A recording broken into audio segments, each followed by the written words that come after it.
Hello. Hi, everyone. So tonight, I'm going to start reading Crime and Punishment by Fyodor Dostoevsky. This is a Penguin Classics. It's a new translation, 2014, by Oliver Reddy.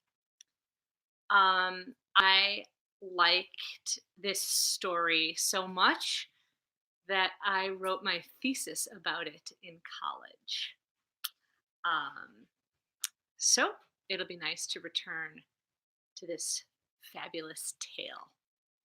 Welcome, everybody. It's March 25th, and I'm in a cabin in the woods in isolation because of the coronavirus, COVID 2019.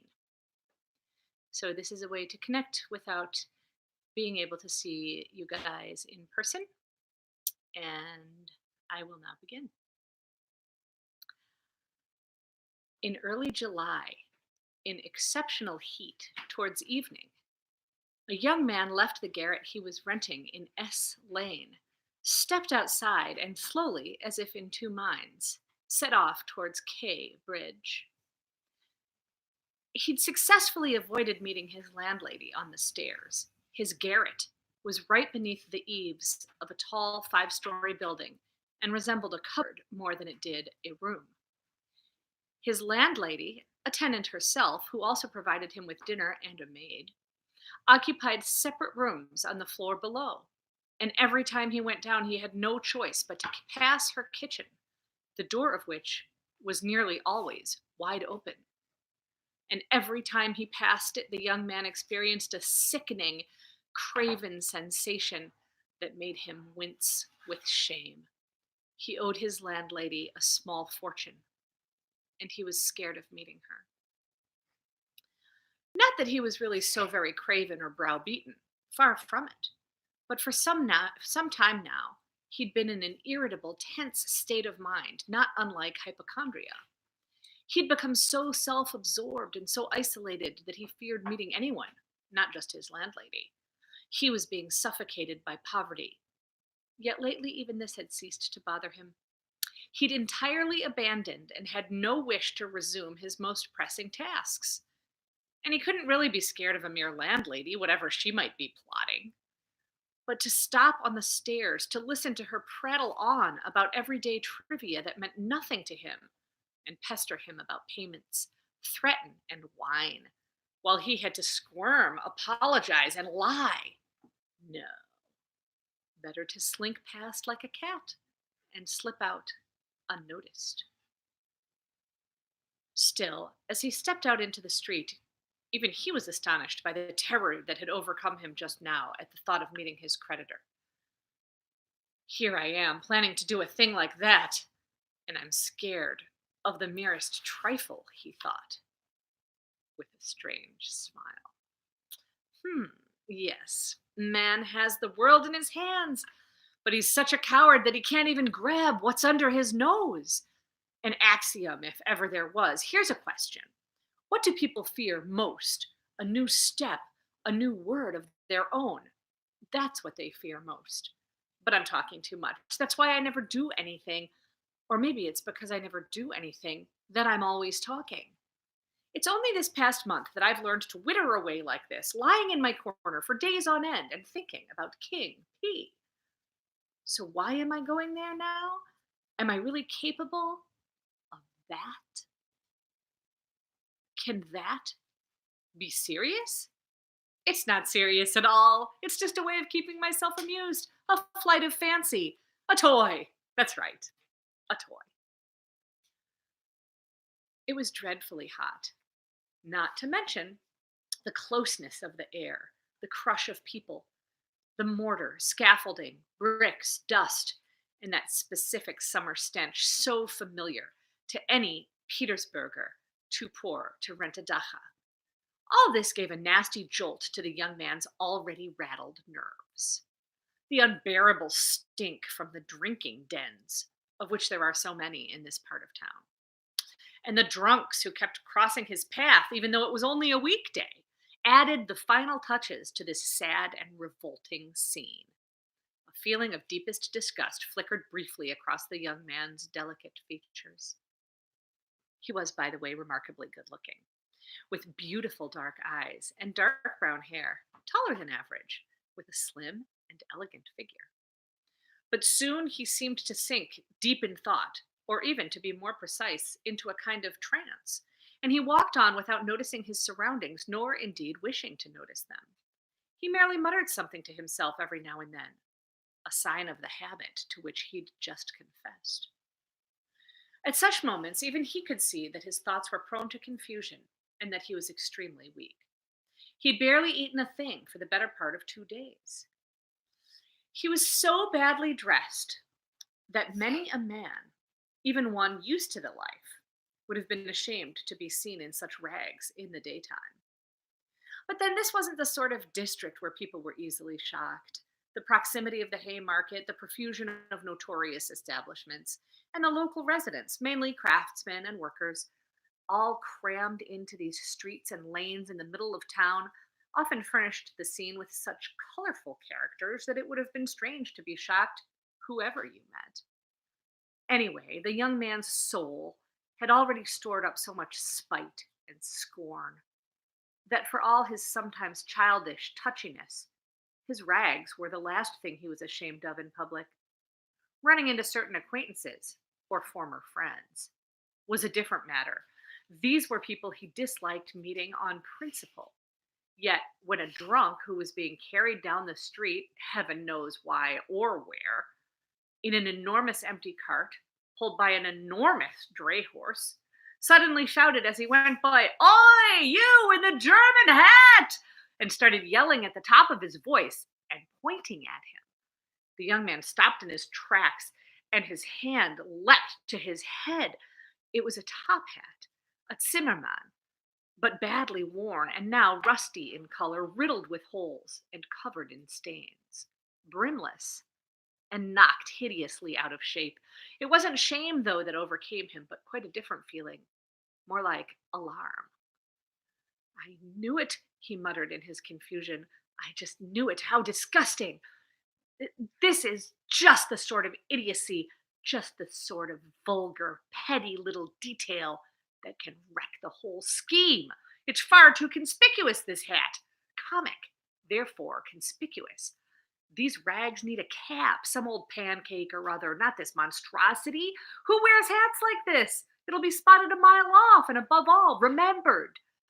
A clue, if ever there was.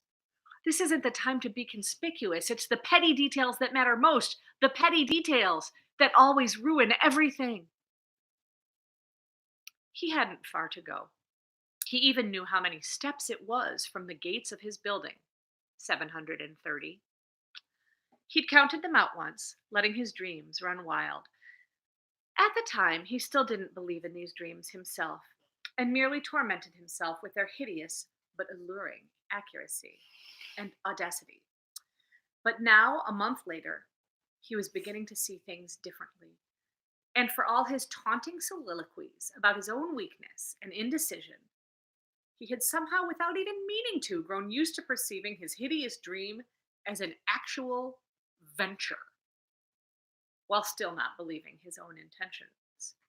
Now he was even on his way to carry out a test of his venture, and his excitement grew with each step.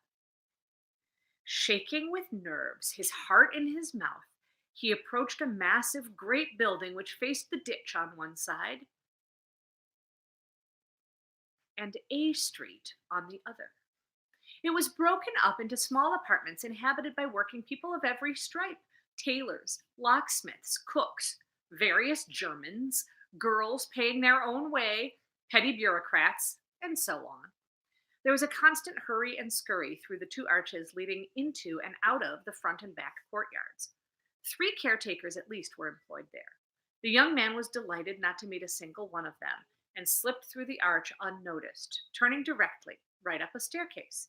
It was dark and narrow. These were the back stairs. But he knew that already, having studied the whole arrangement in advance and having found it to his liking. In a place as dark as this, even a curious gaze presented no danger. If this is how scared I am now, what on earth would it be like if somehow it ever came to the point of actually doing the thing? He couldn't help thinking as he climbed up to the fourth floor. Here he found his way barred by ex soldiers turned porters carrying furniture out of an apartment. He already knew who lived there, a German in the civil service, and his family. So the German must be moving out now. So for a while, only the old woman's apartment will be occupied on the fourth floor, on this staircase and this landing. That's good, just in case. And thinking this, he rang the bell of the old woman's apartment. It jangled weakly, as if made of tin, not brass. Small apartments like these always seemed to have bells like that. He'd already forgotten the sound of this particular one, and now the ring suddenly seemed to remind him of something, bringing it clearly before him. He even shuddered, so weak had his nerves now become. A few moments later, the tiniest of chinks appeared in the doorway. Through it, the occupant examined her visitor with evident mistrust, and all that could be seen of her were little eyes twinkling in the dark. But, noticing a lot of people on the landing, she took heart and opened the door fully. The young man crossed the threshold into a dark entrance hall with a partition, behind which lay a tiny kitchen. The old woman stood before him in silence, fixing him with a questioning look. She was a tiny, dry old thing of about 60, with sharp, evil little eyes and a small, sharp nose. Her head was uncovered, and her whitish blonde hair, touched by gray, was thickly greased. Her long, thin neck, which resembled a chicken leg, was wrapped up in an old flannel rag, and despite the heat, a fraying, fur wadded jacket, yellow with age, hung from her shoulders. The little hag kept coughing and groaning. The young man must have glanced at her in some particular way, because the same mistrust suddenly flickered in her eyes once more. Raskolnikov, the student, visited you a month ago, he muttered with a hasty bow, making an effort to be polite. I remember, father, I remember that very well, said the old woman distinctly, keeping her questioning eyes fixed on his face. Well, ma'am, it's the same kind of business, Raskolnikov continued, rather disconcerted and surprised by the old woman's mistrust. Maybe she's always like this. I just didn't notice that time, he thought uneasily. The old woman paused as if hesitating, then stepped aside and, pointing to the main room, let her guest go first. Come through, father. The small room into which the young man stepped, with its yellow wallpaper, geraniums, and muslin curtains over the windows, was brightly lit at that moment by the setting sun. So then, too, the sun will shine, just like this? The thought flashed unbidden across Raskolnikov's mind, and he cast a quick glance over the entire room so as to study and remember its layout as best he could. But there was nothing special about it. The furniture, very old and made of yellow wood, consisted of a couch with a massive curved back, an oval table in front of the couch, a dressing table with a little mirror between the windows, chairs along the walls, a few 2 kopeck prints in yellow frames depicting young German ladies with birds in their hands, and nothing else. In the corner before a small icon, a lamp was burning. Everything was immaculate. Furniture and floor had been rubbed to shine. Everything sparkled. Lizaveta's work, thought the young man. There wasn't a speck of dust to be seen in the entire apartment. Only nasty old windows keep everything so clean, Raskolnikov carried on to himself, throwing a curious glance at the chintz curtain hanging in front of the door into the second tiny room, in which the old woman had her bed and chest of drawers, and into which he had never even peeked. These 2 rooms made up the entire apartment. What do you want? The little hag asked sternly, entering the room and standing right in front of him as before, so as to look straight into his face. Something to pawn. There. And he took out an old flat silver watch from his pocket. A globe was depicted on its reverse. The chain was of steel. But the last thing you brought is overdue. The month was up 2 days ago. I'll bring you the interest for another month. Be patient. That's up to me, father, to be patient or to sell your thing right away. How much for the watch, Alyona Ivanovna? You're bringing me trifles. It's hardly worth a thing, I tell you. I gave you two nice little notes for that ring of yours last time, when there are jewelers selling new ones for a ruble 50. 4 rubles, then. I'll buy it back. It's my father's. I'm being paid soon. 1 ruble 50, and the interest in advance if you're so very keen. 1 ruble 50, the young man shrieked. As you wish. The old woman passed the watch back to him. The young man took it, so angry that he was on the verge of leaving. But he immediately thought better of it, remembering that there was nowhere else for him to go and that he had another reason for being there anyway. All right, he said roughly. The old woman rummaged in her pocket for her keys and went off behind the curtain into the other room. The young man was left standing in the middle of the room, straining his ears and concentrating hard. He could hear a drawer being opened. Must be the top one, he thought. So she carries the keys in her right pocket, all in one bunch on a steel ring, and one key's bigger than the rest, 3 times bigger, with a jagged end. Can't be for the chest of drawers. So there must be some casket or other as well, or perhaps a box.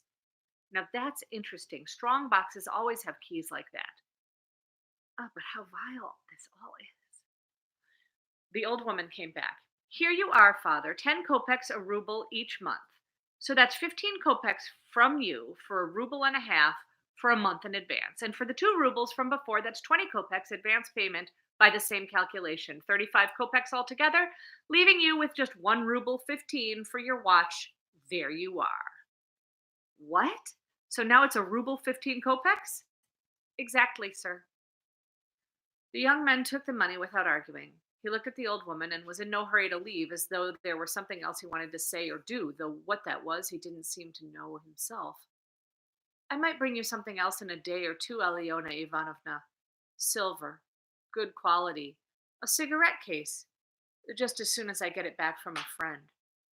He lost his thread and fell silent.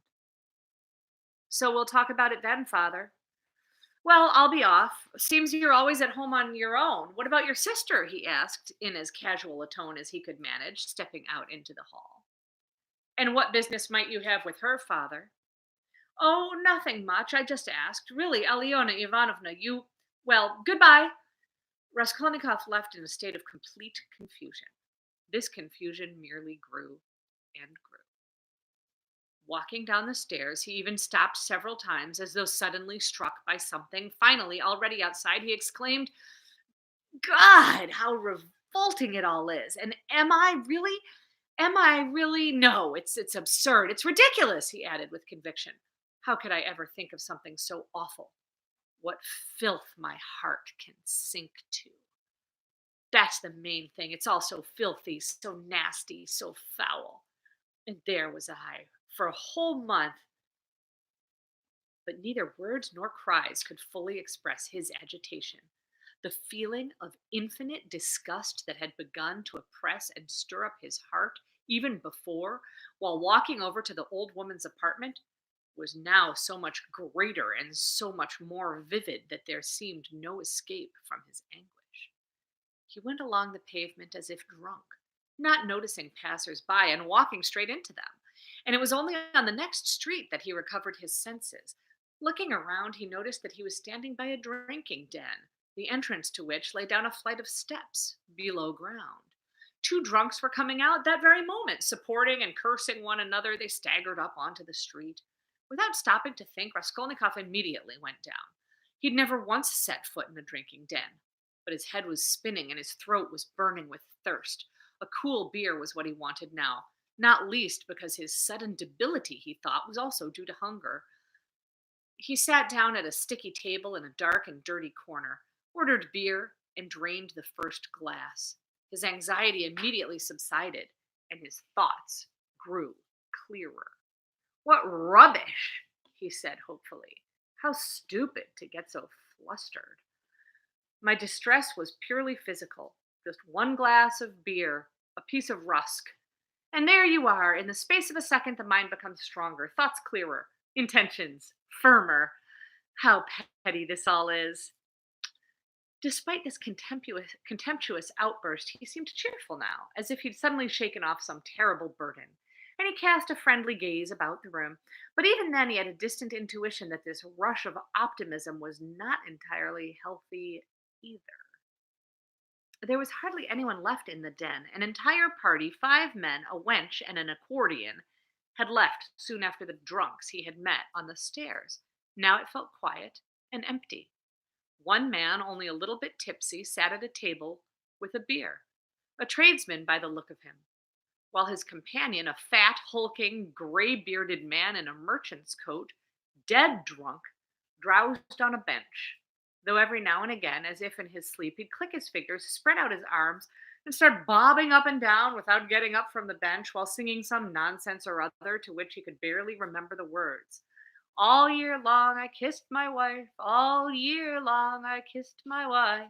Or suddenly waking once more, along Podyacheski I strolled, and found my lady love of old. But nobody shared his happiness. His taciturn companion observed all these effusions with mistrust and even hostility. There was one other man present, a retired civil servant perhaps, to judge by his appearance. He sat on his own with a pot of vodka, taking the occasional sip and looking about the room. He too seemed rather restless. Chapter 2. Raskolnikov was unused to crowds, and, as has already been said, he shunned society, recently more than ever. But now, for some reason, he suddenly felt drawn to other people. Something new seemed to be stirring inside him, bringing with it a thirst for human company. A whole month of intense anguish and dismal excitement had left him so exhausted that he yearned for at least a moment's rest in another world. Any world would do, and now he was only too happy to remain in the den, filthy though it was. The landlord was upstairs somewhere, but he often came down some steps into the bar, and the first that could be seen of him were his foppish blacked boots with their big red tops.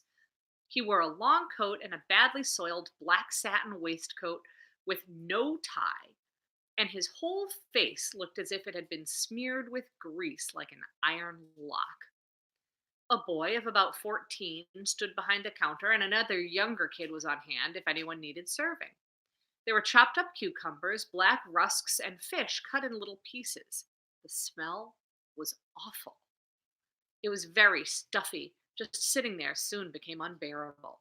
And everything was so steeped in alcohol fumes that the air alone, it seemed, could make you drunk in 5 minutes.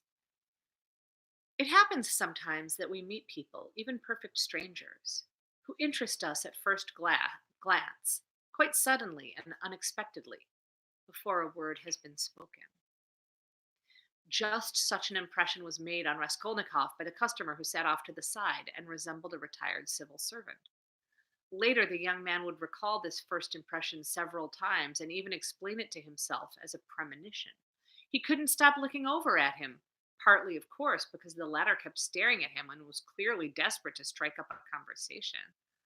As for the others in the den, including the landlord, the civil servant looked at them in a familiar and even bored sort of way, though not without a hint of lofty disdain, as if they were people of lesser status and education to whom he could have nothing to say.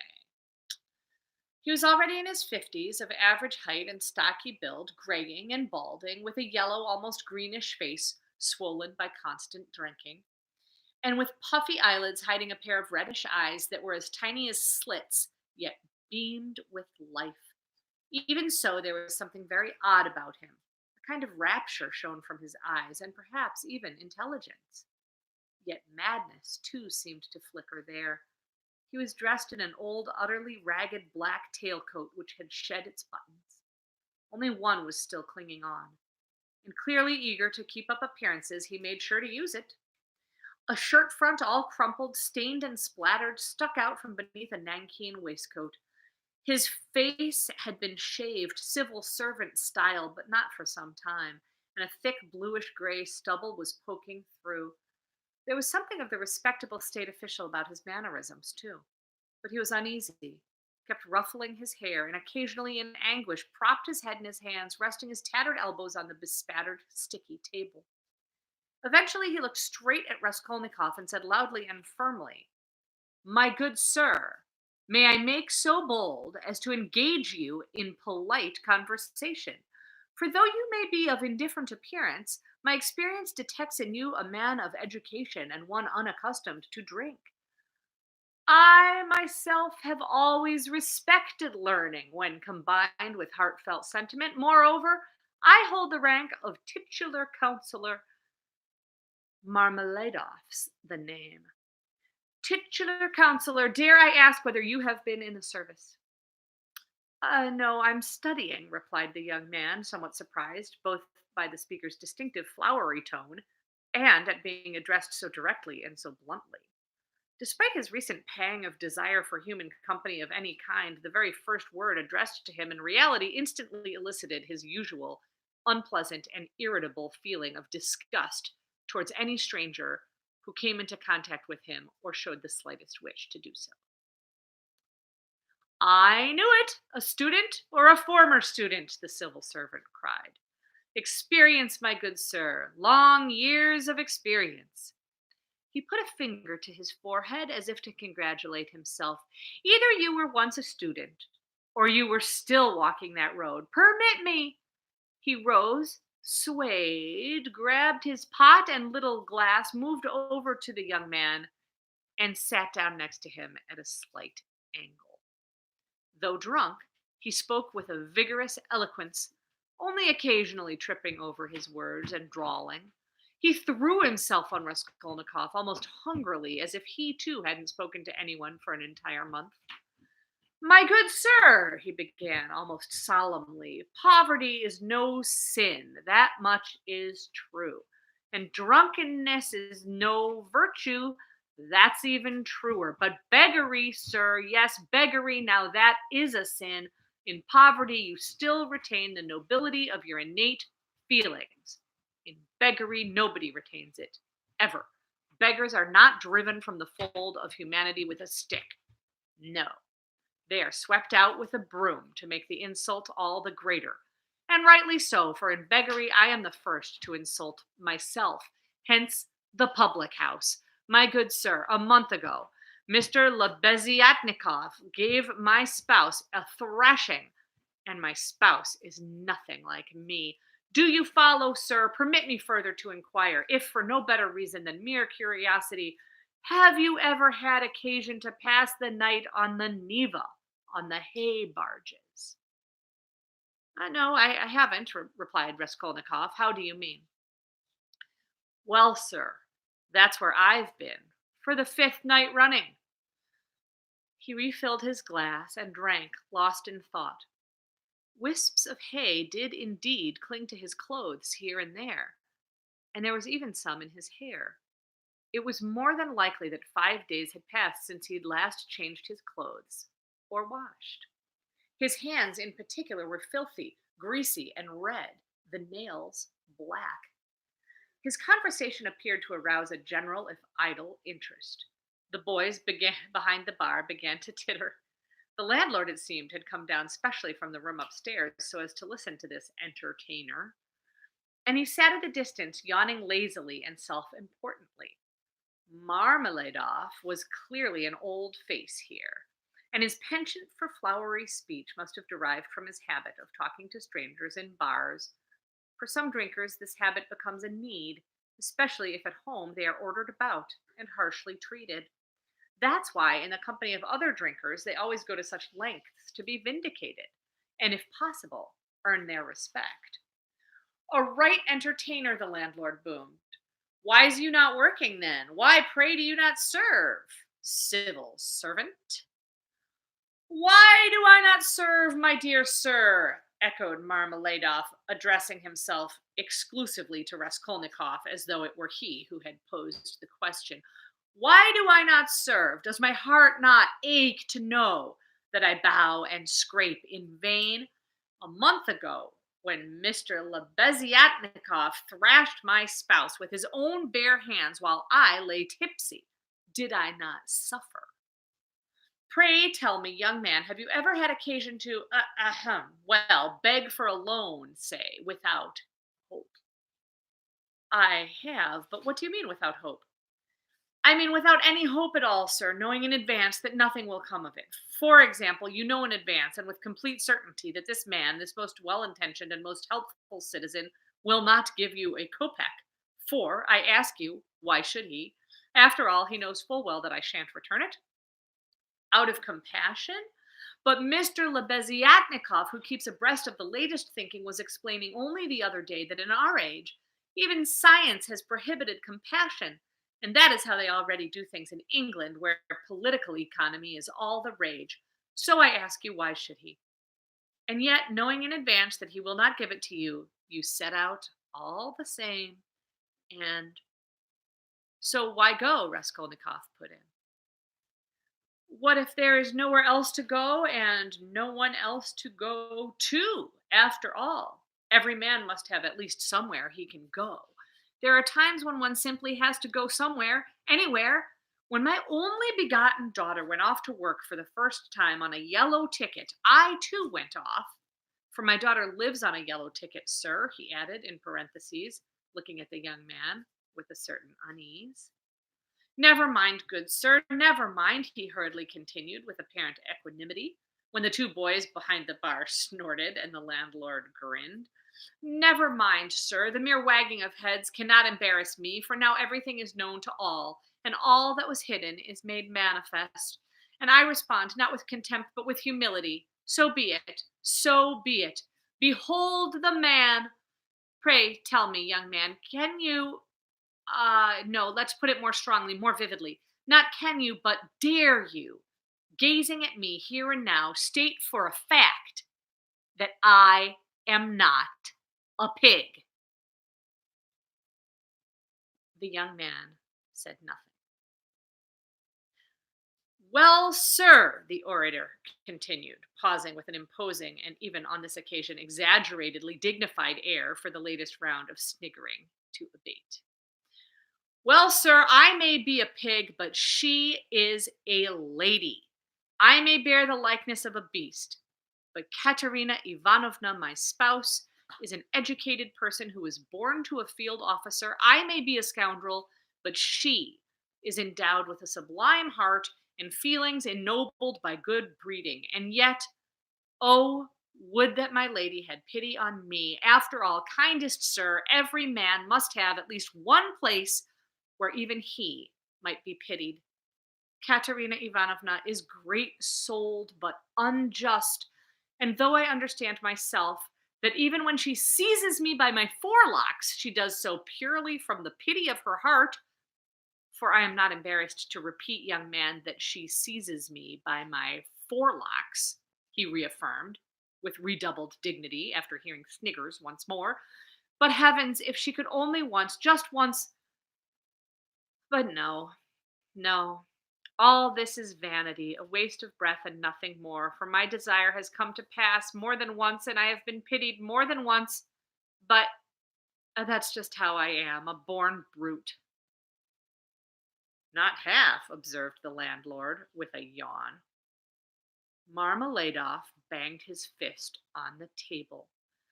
Yes, it's the mark of my character. Are you aware, good sir, that I even drank away her stockings? Are you aware of that fact?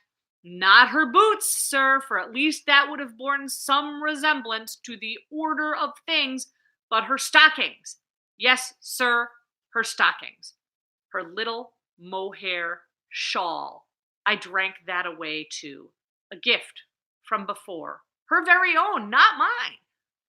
And we live in a chilly little corner, and she caught cold this winter, and now she's coughing up blood. Not to mention our three little mites, Katerina Ivanovna's hard at it from dawn till dusk, scrubbing and cleaning and washing the children, for cleanliness has been a habit of hers since infancy, and she is weak of chest and prone to consumption, and I can feel it. Do I not feel?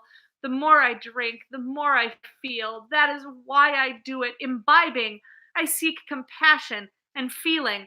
It is not merriment I seek, but one common sorrow. I drink that I may suffer more deeply. With that, he lowered his head onto the table, as if in despair. Young man, he continued, raising himself once more. I read, as it were, a certain sorrow in your features. I read it there. I read it there the moment you walked in, which is why I was so quick to address you, for it is not to disgrace myself before these gentlemen of leisure, who already know it all anyway, that I relate the story of my life to you. Rather, I seek a man of feeling and education. You should know that my spouse attended an aristocratic school for daughters of the nobility, and at the leaving ball, she danced the pas de châle in the presence of the governor and other persons, for which she received a gold medal and a certificate of distinction. The medal, well, the medal was sold long ago now. But the certificate of distinction is still in her trunk, and just recently she showed it to our landlady. And though she and the landlady are in perpetual discord, the urge to show off a little before someone, anyone, and reminisce about better, happier days was too strong to resist. And I do not judge her. No, I do not. For this is what has remained in her memory when all else has turned to dust. Yes, yes, a proud lady, proud and unbending. She scrubs the floor herself and gets by on black bread, but she will not be slighted. That is why she could not let Mr. Lebeziatnikov's rudeness pass unchallenged. And when Mr. Lebeziatnikov gave her a beating for it, she took to her bed, less from injury to her body than from injury to her feelings. I married her when she was already a widow with 3 children, 3 tiny little mites. She married her first husband, an infantry officer, for love, and ran away with him from her father's home. She loved him beyond measure, but he started gambling, ending up in court, and promptly died. He beat her towards the end, and though she stood up to him, which I know for a fact, with papers to prove it, she remembers him to this day with tears in her eyes and reproaches me with his example. And I am glad, for in her imagination, at least, she once was happy. So she was left with 3 infants in a far flung, savage district where I also happened to find myself, and she was left in such hopeless beggary that I, for all that I have seen in my life, am quite incapable of even describing it. Her relations turned their backs on her, and she was proud. Too proud. So then, my good sir, I, also widowed, with a 14-year-old daughter from my first wife, offered my hand in marriage, for I could not bear to look on such suffering. You may judge the depth of her plight from the fact that she, educated, well brought up, the bearer of a famous surname, consented to marry me. She did, crying and sobbing and wringing her hands, but marry me she did, for she had nowhere else to go. Do you understand, my good sir? Do you really understand what that means? To have nowhere left to go? No. This you have yet to understand. For an entire year, I carried out my duty in godly, pious fashion, and not a drop did I touch. He jabbed at his pint measure of vodka. For I am a man of feeling, yet even thus I could not please. Then I lost my position also through no fault of my own, a change of personnel, and then I began to partake.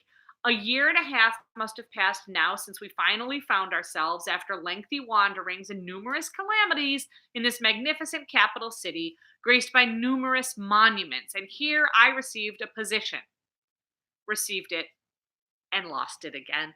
Understand, sir, this time it was my own fault. The mark of my character came to the fore. So now we occupy a little corner of a house, and Amalia Fyodorovna Lipiveksel is our landlady, and how we get by and how we pay, I do not know. Many others live there too, of course. Sodom, sir, of the foulest kind. Yes. Meanwhile, my girl from my first marriage has grown up, and the things she has had to endure from her stepmother along the way, well, the less said, the better. For although Katerina Ivanovna's soul overflows with the noblest sentiments, she is fiery and irritable and quick to slap you down. Yes, sir. But what is the use in remembering? Sonia, as you can well imagine, received no education. I did try some 4 years ago to give her a grounding in geography and world history, but because my own grasp of these fields is uncertain and due to a lack of decent primers for what books there were, well, they are no longer even around, those books. That was all the teaching she had. Cyrus the Great was as far as we got. Later, on reaching maturity, she read several books of a romantic bent, and just recently, through the good offices of Mr. Lebeziatnikov, she read with great interest a certain little tome, Lewis's Physiology. Perhaps you know it? And even conveyed parts of it to us aloud. And that is the sum of her education. Now, let me turn to you, my good sir, with a private question of my own. In your view, can a poor but honest girl earn much through honest labor? She'll not earn 15 kopecks a day, sir, if she is honest and has no particular talents. And even then, only if she works herself into the ground. And even then, Counselor Ivan Ivanovich Klopstock, are you familiar with the name? Not only failed to pay her for sewing half a dozen Holland cloth shirts, he even insulted her and showed her the door, stamping his feet and calling her all sorts of names, claiming that a collar she'd sewn was the wrong size and not straight. Not to mention the little mites going hungry and Katerina Ivanovna wringing her hands and pacing the room, her cheeks coming out in red blotches, as is always the way with this ailment. You're sponging, girl, eating and drinking and keeping yourself warm. But search me how you can drink and eat when even the little ones don't see a crust of bread for 3 days at a time. I had my feet up at the time. Well, all right, I was tipsy, sir, and I could hear my Sonia, as tame as they come, with that meek little voice of hers, and her fair hair, and her little face, always so pale and thin. I could hear her saying, "Well then, Katerina Ivanovna, do I really have to do that?" Meanwhile, Darya Frantsevna, a malicious woman well known to the police, had already made a few enquiries through the landlady. "Well, then," mocked Katerina Ivanovna, "what are you saving exactly, precious jewels?" But blame her not, my good sir, blame her not. This was said not in soundness of mind, but in a tumult of feeling, in sickness, and to the crying of unfed children, and it was said more to offend than for its precise meaning. For such is Katerina Ivanovna's character, and the moment the children start crying, albeit from hunger, she immediately beats them. Come 6 o'clock, I saw Sonyechka get to her feet, cover her head, put on her little burnous, and leave the apartment, and by 9 she was back again. She went straight to Katerina Ivanovna and laid out 30 rubles on the table without saying a word. Not a word, not even a glance. She just took our big green drap de dame shawl. We have one between us, made of drap de dame, buried her head and face in it, and lay down on the bed, her face to the wall, her little shoulders and body a quivering.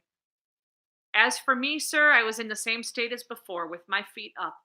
And that, young man, was when I saw Katerina Ivanovna walk over to Sonyechka's little bed, also without saying a word, and kneel at the foot of the bed for the rest of the evening, kissing Sonyechka's feet, not wanting to get up. And in the end, they both fell asleep just like that, in each other's arms, both of them. Both. Yes, sir. And as for me, I was tipsy and had my feet up. Marmeladov fell silent. His voice just seemed to break off. Then, with sudden haste, he poured out a glass, drank it, and cleared his throat. And ever since then, good sir, he went on after a pause, in consequence of a certain unfavorable circumstance and certain malicious reports in which activity Darya Frantsevna proved especially zealous, alleging that she had not been shown due respect. Ever since then, my daughter, Sophia Semyonovna, has been obliged to take the yellow ticket, on account of which she could remain with us no longer. For our landlady, Amalia Fyodor- Fyodorovna would not allow it, though she had previously assisted Darya Frantsevna and Mr. Lebeziatnikov himself. Hmm. Well, it was on account of Sonia that he had that rumpus with Katerina Ivanovna. First, he tried his luck with Sonyachka. Then he suddenly got up on his high horse. Am I, a man of considerable education, to live under one roof with the likes of her? Well, Katerina Ivanovna didn't let that pass. She stepped in, and that was that. Sonyachka usually comes by at dusk now, helps out Katerina Ivanovna, and brings us what she can. She lives at Kapernamov's, the tailor's, rents a room there. And Kapernikov is lame and tongue-tied, and his entire numerous brood is also tongue-tied. And his wife, she too is tongue-tied. They squeeze into a single room, while Sonia has one of her own, with a partition. Yes, the poorest of people, and tied of tongue. Yes, indeed. So I got up bright and early, put on my rags, raised my hands to heaven, and set off to see His Excellency, Ivan Afanasyevich. Perhaps you know His Excellency, Ivan Afanasyevich. No? Then you do not know a godly man. He is wax, wax before the face of the Lord, as wax melteth. He was even moved to tears after deigning to hear me out. Well, Marmalade off, he says, you've already disappointed me once. Now I'm giving you a second chance as my personal responsibility. Those were his very words. So remember that and be off with you. I kissed the dust at his feet, in my mind, of course, for in reality he would have not allowed it, being a dignitary and a man of the latest thinking in matters of state and education. And when I returned home and announced that I had been taken back into the service and was drawing a salary, well, good heavens, you should have seen what happened then. Marmaladov broke off once again in the greatest excitement.